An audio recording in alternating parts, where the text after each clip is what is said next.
స్వచ్ఛమైన నాణ్యమైన గౌదర్పార్ పూజా ఉత్పత్తులు www.gaudarpar.com ద్వారా ఆన్లైన్ లో ఆర్డర్ చేయండి. మీ ఇంటిని దేవాలయంగా మార్చుకోండి.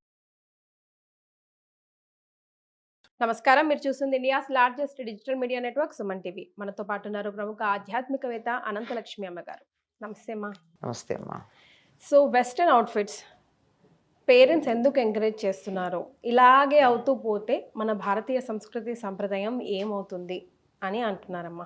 ఈ ప్రశ్నకి సమాధానం మీరు ఎలా చెప్తారని నేను వెయిట్ చేస్తున్నా. బికాజ్ మీరు ఎప్పుడు బ్యాలెన్స్డ్గా ఉండాలి. ప్రజెంట్ జనరేషన్ ఎలా ఉంటుందో దానికి తగ్గట్టుగా మనల్ని మార్చుకుంటూ వెళ్ళాలి అంటారు కదా. మరి ఈ ప్రశ్నకి మనం ఏం సమాధానం చెప్తాం? అమ్మ, వెస్ట్రన్ అవుట్ఫిట్ని పేరెంట్స్ ఎందుకు ఎంకరేజ్ చేస్తున్నారని అడిగారు. వాళ్ళే అలా ఉన్నప్పుడు పిల్లల్ని ఏం చేస్తారమ్మా? ఇప్పుడు వాళ్ళు మన భారతీయ పద్ధతిలో జీవిస్తున్నారా? లేవ. వాళ్ళే వెస్ట్రన్ స్టైల్లో ఉండాలని ప్రయత్నం చేస్తున్నారు. వీళ్ళకి అవకాశం లేకపోయింది. ఉంది, ఇప్పటికీ కొంతవరకు వెస్ట్రన్ స్టైలే ఉంది. ఇంట్లో మమ్మీ అని పిలుచుకోవడాలు, కర్రీ, రైసు అండాలు ఇలాంటివన్నీ వచ్చాయి కదా. అదే అన్నం పెట్టమనడం పోయింది, చాలా కాలం అయిపోయింది మనకి. అన్నం పదేమీ వింటలేదు మనం. భోజనానికి రమ్మని ఎవరు పిలవడంలా, అన్నం తిందాని రండి అని అంటల్లా. లంచ్కి రా, డిన్నర్కి రా, బ్రేక్ఫాస్ట్, ఇట్లాంటి మాటలు. ఇక్కడి నుంచి మొదలు పెడితే వీళ్ళు ఇక్కడే వరకే ఆపుకున్నారు. పిల్లలకు వచ్చేటప్పటికి బాగుంటారు అని చెప్పి వెస్ట్రన్ డ్రెస్సెస్ వేస్తున్నారు. దానికి మరి ఏమైపోతుంది అంటే విసుగొచ్చి పిల్లలు ఎప్పుడో మాకు అసహ్యం వేస్తున్నాయి, మేము పాతకాలపు బట్టలు వేసుకుంటామనే దాకా వస్తారు. డెఫినెట్గా వస్తారు. ఇప్పుడు ఎంతమందిని చూస్తున్నామో మీరు, కనీసం మీరు టీవీ షోస్లో చూడండి, ఆడపిల్లలందరూ కూడా పరికిణీలు కట్టుకుని ఓణీలు వేసుకుని, మగపిల్లలు పంచెలు ధోవతులు కుట్టించినవే అనుకోండి, ధోవతుల్లాగా కుట్టినటువంటి డ్రెస్సులు వేసుకుని వస్తున్నారా లేదా? తల్లులేమో స్టైలిష్గా ఉన్న పంజాబీ డ్రెస్ వేసుకుంటుంది తల్లి, కూతురేమో లంగా ఓణి వేసుకొస్తుంది. రావట్లా మార్పు. ఇప్పుడు అయితే వెస్ట్రన్ వేసుకుంటే వచ్చే ప్రాబ్లం ఏంటి? అది కదా మనకి సమస్య. మన సంస్కృతి ఏమైపోతుంది అని మీరు ప్రశ్నించారు. సంస్కృతి అంటే ఏమిటది?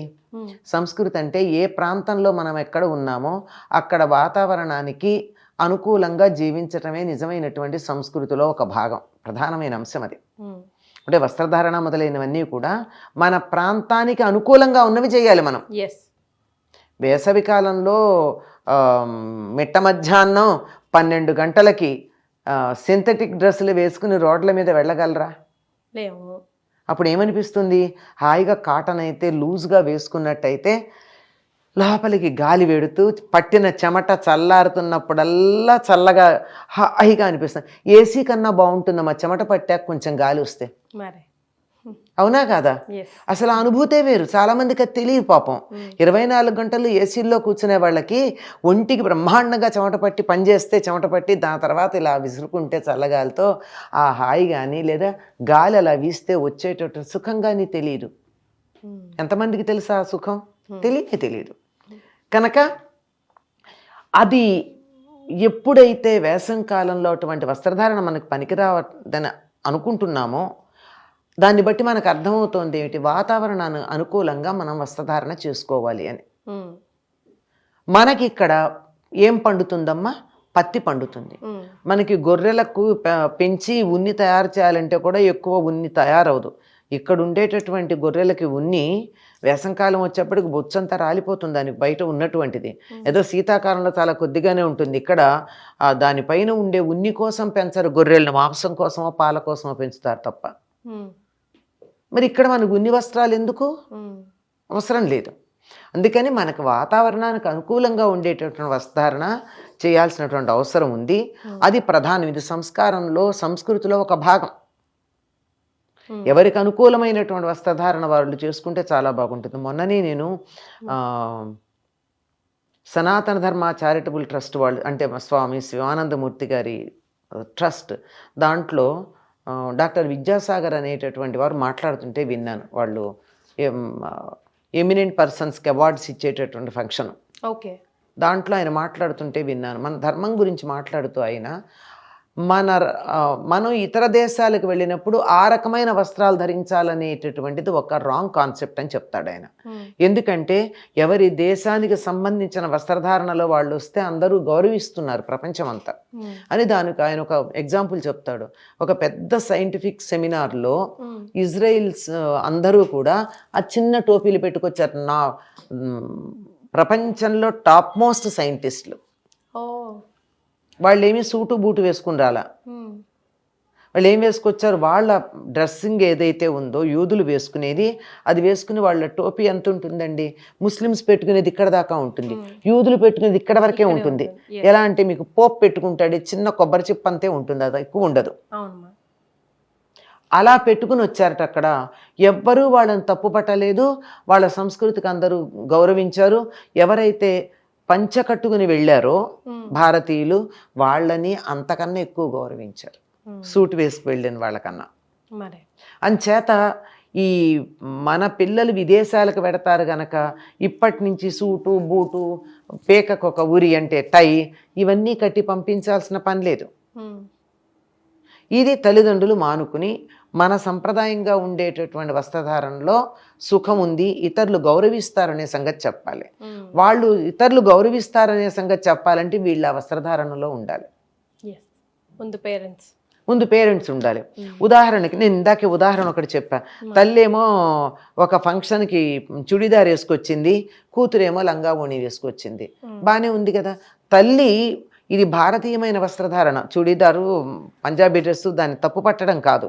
కానీ నువ్వు ఎప్పుడైతే చీర కట్టుకున్నావో అప్పుడు పిల్లలు లంగా ఓణి వేసుకోవడానికి నువ్వు అడగకుండా వస్తుంది.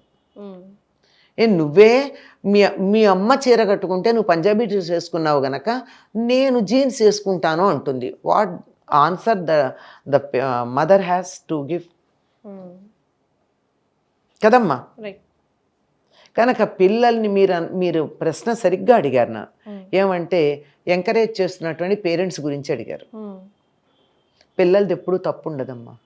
నేను ఎప్పుడూ చెప్తా, మళ్ళీ చెప్తా, ఇన్ని 100 సార్లే చెప్తా, పిల్లలు బంగారం. చెడగొట్టేది పెద్దవాళ్ళు.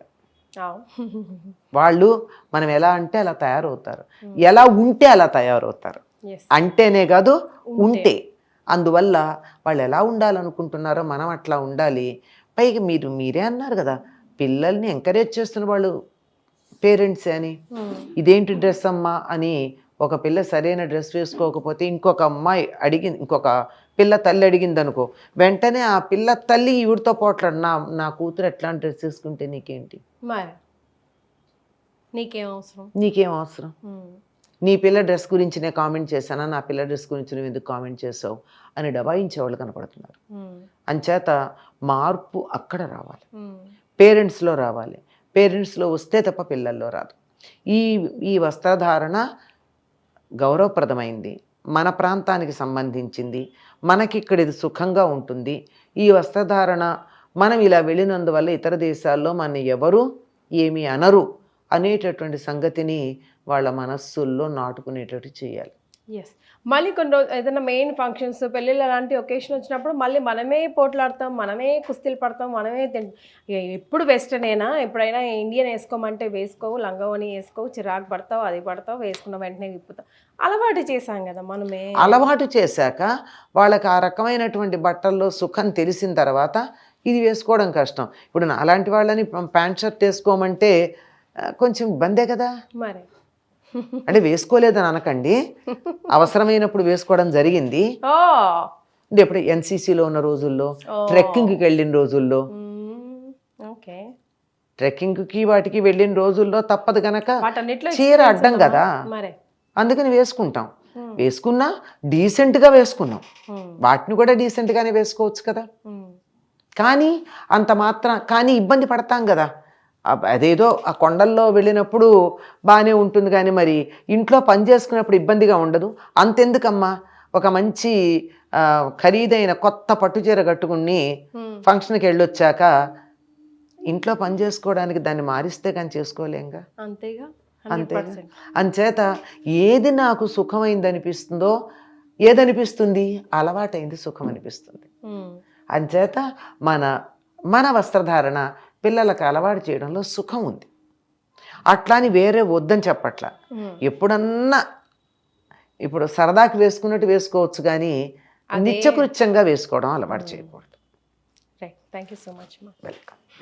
సుమన్ టీవీలో మీ పర్సనల్ అండ్ బిజినెస్ ప్రమోషన్స్ కోసం కింది నెంబర్కి కాంటాక్ట్ చేయండి.